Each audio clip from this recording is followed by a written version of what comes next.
सो केमती अच्छा पिलाने भलरे अच्छा ना सेमती भलरे था स्वागत करुच्ची आप फेवरेट चैनल सुपर स्टडी को। तो पिलाने +3 सेकेंड सेमिस्टर जो फकीर मोहन यूनिवर्सिटी पिला अच्छा तुम मानकर एमडीसी एग्जाम नेक्स्ट आसूची आपणकर एमडीसी एग्जाम। तो जड़े पिला मते एमडीसी रो फूड एंड न्यूट्रिशन सिलेक्शन पठेते जहाँद्वारा कि तुम लंग क्वेश्चन नहीं आसी। तो फास्ट कथा यहीटा कि पिला माने आर सिलेबस बहुत ही फास्ट अच्छी मुझे देखुली बहुत ही फास्ट अच्छी आ सबुठ बड़ जिनस कि तुम बहुत जिनस जाना पड़ो यहाँ कॉम्पिटिटिव एग्जाम बहुत ही तुम जो आसी जाऊँगी कॉम्पिटिटिव जेनेराल नॉलेज आसी जाऊँगी आधे बहुत ही जेनेराल नॉलेज पकाउची माने न्यूट्रिशन कौन आयरन कौन है ये सब विषय सब पकाउची। तो यहाँ टिके तुम जो नोट कर काइंडली नोट क्या दियोनी मुझे रिकमेंड करी। तो चलते बेसी न कहीकि आम टपिक उपरू जावा। हाँ सिलेबस जेहेतु फास्ट अच्छी ना मु माने एथि तो बहुत सारा लंग क्वेश्चन आसीपर बहुत सारा 5 मार्क आसीपर बट मु ट्राए कर कम कर तुमको प्रोवाइड करने कारण मु सिलेक्टेड लंग क्वेश्चन दूँ ठीक अच्छे। तो तुम टिके पढ़ापढ़ी कर है। तो फास्ट देला basic concept in food and nutrition जोड़ा तुम यूनिट 1 अच्छी कौन देला देख कि define food and nutrition explain the importance of nutrition in maintaining health. से कौन कहूँ कि खाद्य और पोषणर संज्ञा दियो स्वास्थ्य रक्षार पोषणर गुरुत्व को व्याख्या कर। तापर देला explain the different concept of related to food and nutrition. से कहूँ खाद्य और पोषण सहित संपर्कित विभिन्न धारणा को तुम कौन ना व्याख्या कर।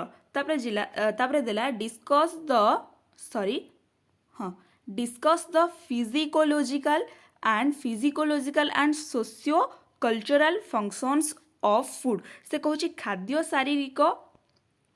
खाद्य शारीरिक एंड मानसिक एवं सामाजिक सांस्कृतिक कार्यगुड़ी को वर्णना कर। सॉरी मुझे मिस्टेक करदेली एटा साइकोलॉजी मन मानसिकता है। फास्ट हाफ फिजिकोलॉजी एटा फिजिकोलॉजिकल साइकोलॉजिकल शारीरिक और मानसिक ठीक अच्छे। तापर देला कौन explain the basic 5 and 7 food groups and discuss their nutritional contribution. से कौन कहूँ कि मौलिक 5टी और 7टी खाद्य गोष्ठी को व्याख्या कर एवं सेमानंकर पोषणगत अवदान को आलोचना कर। तापर देला discuss the different method of cooking with their advantages and disadvantages. विभिन्न रंधन प्रक्रियार कौन सब सुविधा रोची आउ असुविधा कौन रोची ताकू तमे व्याख्या कर एडभांटेज एंड डिसएडभांटेज। तापर देला explain dry moist and combination method of cooking with suitable example. तो आमर जो ड्राई कुकिंग रही जाउची मॉइस्ट कुकिंग रही जाउची तार सब कॉम्बिनेशन कुकिंग रही जाउची तार सब उदाहरण दे तुम कौन व्याख्या करिवो। तापर यूनिट 2 आसिला देख यूनिट 2 रे कौन देला कि define proteins and explain their classifications functions dietary sources and daily requirement. से कौन कहूँ कि प्रोटीन रो संज्ञा दियो एवं यार श्रेणी विभाजन कार्य खाद्य उत्स और दैनिक आवश्यकता को व्याख्या करो। तापर देला discuss the function and dietary source of protein what are the consequences of protein deficiency। से कहूँ कि प्रोटीन रो कार्य और खाद्य उत्स आलोचना कर प्रोटीन अभावर परिमाण गुड़िक कौन से सब को तमें व्याख्या कर ठीक अच्छे। तापर देख तापर क्वेश्चन देला define lipids and explain their classifications functions dietary sources and daily requirement. से कौन कहूँ कि लिपिड्स तार संज्ञा दियो एवं यार श्रेणी विभाजन कार्य खाद्य उत्स और दैनिक आवश्यकता को व्याख्या कर। तापर देला discuss the functions and importance of livers in human nutrition. मानव पोषण रे लिवर्स रो कार्य और गुरुत्व को तमें कौन ना आलोचना कर।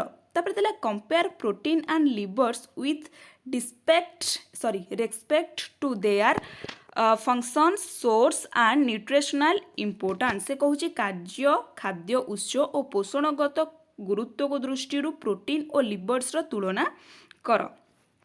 तापर आसीगला यूनिट 3 तुमर है कौन दौची कि discuss the vitamin A D E के with reference to their functions dietary sources daily requirement and deficiency diseases। कौन से कहूँ विटामिन ए डी ଇ ଓ କେର କାର୍ଯ୍ୟ ଖାଦ୍ୟ ଉତ୍ସ ଦୈନିକ ଆବଶ୍ୟକତା ଓ ଅଭାବଜନିତ ରୋଗ ବିଷୟରେ ଆଲୋଚନା କର। ତାପରେ କ'ଣ ଦେଲା କି explain vitamin A it is function sources dietary requirement and deficiency diseases. କ'ଣ ସେ କହୁଛି କି ଭିଟାମିନ୍ ଏର କାର୍ଯ୍ୟ ଖାଦ୍ୟ ଉତ୍ସ ଦୈନିକ ଆବଶ୍ୟକତା ଓ ଅଭାବଜନିତ ରୋଗକୁ ତମେ ବ୍ୟାଖ୍ୟା କର। ସେମିତି ଡିର ଲେଖିବ। ଏଠି ଉପରେ କ'ଣ ଗଲା ନା ଉପରେ ଗଲା ଆମର ଭିଟାମିନ୍ ଏ, ଏବେ ଆସିଲା ଭିଟାମିନ୍ ଡିର ହେଲା। ତାପରେ ଯିବା ଆମର 15 ନମ୍ବର କ୍ୱେଶ୍ଚିନ୍ କ'ଣ ଦେଲା କି ଡିସ୍କସ୍ ୱାଟର 15 ନମ୍ବର हाँ এইটা भी से यूनिट 3 आछि मत लगे यूनिट 4 बोली कौन से होउची कि discuss the water soluble vitamins with their functions dietary sources daily requirement and deficiency diseases कौन से कहूची जलर द्रविणीय भिटामिन गुड़िकर कार्य खाद्य उत्स दैनिक आवश्यकता और अभावजनित रोग विषय तुम कौन ना आलोचना कर। तापर आसला एक्सप्लेन भिटामिन सी विथ से जमी ए गला बी गला सेमती सी उपर आसला तुम क्वेश्चन को मार्क करथला ए गला भिटामिन ए उपर तुम सेमती लिखिबो ए रो कार्य कौन खाद्य उत्स कौन सेमती बी रो लिखिल बी रो थिला ना ऊपर टिके रही जाओ ना भिटामिन डी रो थिला एबे भिटामिन सी रो आसिला ठीक है। तापर दिला discuss vitamin B complex vitamins and their deficiency diseases कौन से कहूची कि भिटामिन बी रो कम्प्लेक्स रो विभिन्न भिटामिन एवं सेमानकर अभावजनित रोग गुड़ी को तुम कौन ना आलोचना कर। तापर आसिला हाँ discuss calcium iron zinc and iodine with reference to their function dietary sources daily requirement and deficiency diseases कौन से कहूची कि आमर जो कैल्शियम रहीगला आयरन रहीगला जिंक रहीगला आयोडीन रहीगला सेमानकर कार्य कौन खाद्यर उत्स कौन दैनिक आवश्यकता कौन आउ अभावजनित रोग विषय तुम कौन ना आलोचना कर। तापर जरा discuss the importance of iron in human nutrition discuss it is sources requirement and deficiency से सेंदेला मानव पोषण रे आयरन रो गुरुत्व को व्याख्या कर यार खाद्य उत्स आवश्यकता एवं अभाव विषय आलोचना कर। तापर देला explain the function sources and deficiency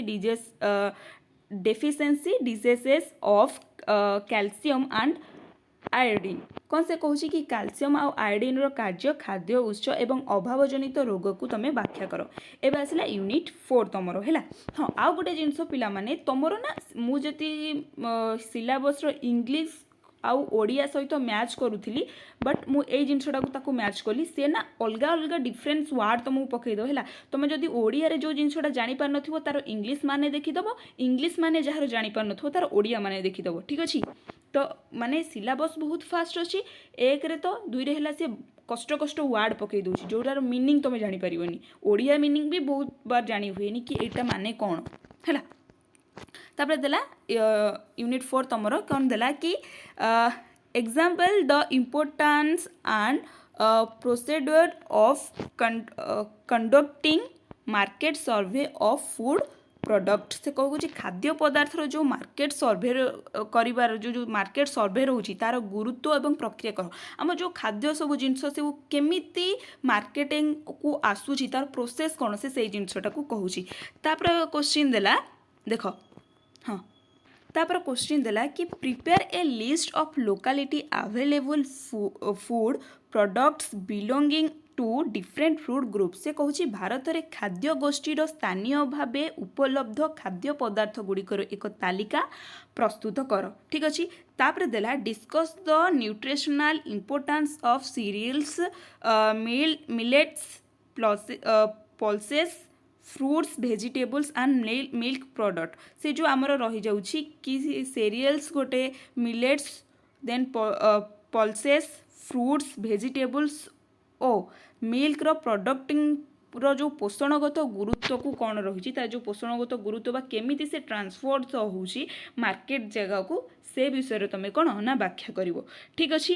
तो माने ए जिनसटा को तुम ध्यान दियो कारण मु जो सिलेबसटा तुम मत पठे ना तार इंग्लिश लैंग्वेज गुड़ाक ना बहुत सारा डिफिकल्ट रोचे तो केतबेले सी निज भाषा माने गोटे छोट वार्डर भी जमती अलग मीनिंग रोचे डिफरेंट मीनिंग रोचे से सेमती पकईदेव है।